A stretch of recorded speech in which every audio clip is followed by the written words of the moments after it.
ជំរាបសួរបងប្អូនទាំងអស់គ្នាថ្ងៃនេះខ្ញុំមានវីដេអូថ្មីមួយចែករំលែកជូនបងប្អូនទាំងអស់គ្នាឲ្យយល់ដឹងអំពីការថែទាំសុខភាពលើភេទមិនឲ្យឆ្លងមេរោគអេដស៍ឬក៏មេរោគស្វាយវិធីសាស្ត្រតែមួយគត់គឺការប្រើប្រាស់ស្រោមអនាម័យនិងទឹកមលឲ្យបានត្រឹមត្រូវនិងបានចំលោក 100% អ្នកទាំងអស់គ្នាត្រូវដឹងថានៅប្រទេសកម្ពុជាយើងពីមួយថ្ងៃទៅមួយថ្ងៃការរីករាលដាលឆ្លងនៃមេរោគអេដស៍កាន់តែច្រើនឡើងឥតឈប់ឈរដូច្នេះហើយវិធីសាស្ត្រតែមួយគត់ដែលអាចធ្វើលោកអ្នកការពារមិនឲ្យឆ្លងមេរោគអេដស៍ឬក៏មេរោគស្វាយបាននោះគឺការប្រើប្រាស់ស្រោមអនាម័យឲ្យបានត្រឹមត្រូវនិងបានចំលោកជាប្រចាំស្រោមអនាម័យគឺជាទូរទស្សន៍ដ៏សំខាន់មួយដែលអាចការពារលោកអ្នកមិនឲ្យឆ្លងមេរោគអេដស៍ហើយការពារដៃគូរបស់លោកអ្នកបានផងដែរការប្រើប្រាស់ស្រោមអនាម័យបានត្រឹមត្រូវតែពិនិត្យលើកញ្ចប់ស្រោមអនាម័យបើសិនជាមានធ្លុះរហែកឬផុតការបរិច្ឆេទសូមបោះបង់ហើយយកថ្មីមកប្រើប្រាស់សូមហែកស្រោមអនាម័យបានត្រឹមត្រូវនិងប្រុងប្រយ័ត្នបំផុត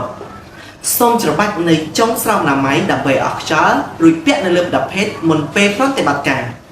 សូមយកក្រដាសអនាម័យឬក៏ក្រណាត់ផ្សេងៗមកដោះស្រោមអនាម័យចេញពីប្រដាប់ភេទរួចបោះចោលក្នុងធុងសម្រាមវិធីសាស្ត្រពាក់ស្រោមអនាម័យបានត្រឹមត្រូវនឹងអាចការពារលោកអ្នកមិនអាចឆ្លងមេរោគអេដស៍ឬក៏មេរោគស្វាយបាន 100% ត្រូវចាំថានៅពេលបច្ចុប្បន្ននេះបើសិនលោកអ្នកមានស្រោមអនាម័យនៅក្នុងខោប៉ៅឬក៏បូបលុយសូមកុំខ្មាស់អៀនឲ្យសោះហើយត្រូវក្លាហានទៅស្វែងរកស្រោមអនាម័យឬក៏ទៅទិញស្រោមអនាម័យនៅតាមកន្លែងលក់ផ្សេងៗដើម្បីការពារលោកអ្នកមិនឲ្យឆ្លងមេរោគអេដស៍ឬក៏មេរោគស្វាយបើសិនជាលោកអ្នកខ្មាស់អៀនត្រូវចាំថាវាអាចបង្កឲ្យលោកអ្នកឆ្លងនៅមេរោគផ្សេងៗបានដូច្នេះហើយមានតែស្រោមអនាម័យមួយគត់ដែលអាចការពារលោកអ្នកមិនឲ្យឆ្លងមេរោគអេដស៍ឬក៏មេរោគផ្សេងៗត្រូវតែក្លាហានដាក់ស្រោមអនាម័យជាប់ខ្លួនឬក៏ទៅរកស្រោមអនាម័យនៅតាមបញ្ចុះផ្សេងៗហើយមិនត្រឹមតែប៉ុណ្ណោះស្រោមអនាម័យក៏អាចការពារមិនឲ្យមានផ្ទៃពោះមុនរៀបការផងដែរស្រោមអនាម័យគឺមានទូនាទីយ៉ាងសំខាន់ជាច្រើនដើម្បីការពារលោកអ្នកជាមួយដៃគូរបស់លោកអ្នកកុំភ្លេចស្រោមអនាម័យរាល់ពេលរំភេទ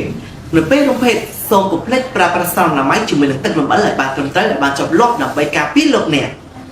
ហើយបើសិនជាមានចម្ងល់ឬចង់ពិភាក្សាអំពីបញ្ហាសុខភាពផ្សេងៗលោកអ្នកអាចទាក់ទងជាមួយនឹងភេទអង្គការខាងលើបានឬក៏ចង់ធ្វើតេស្តឈាមរោគមេរោគអេដស៍ឬក៏ចង់ធ្វើតេស្តរោគមេរោគអេដស៍ឲ្យខ្លួនឯងតើប្រើប្រាស់ស្រោមអនាម័យបូកទឹកលម្អិលទាំងអស់គ្នាដើម្បីការពារមិនឲ្យមានឆ្លងថ្មីនៅប្រទេសកម្ពុជា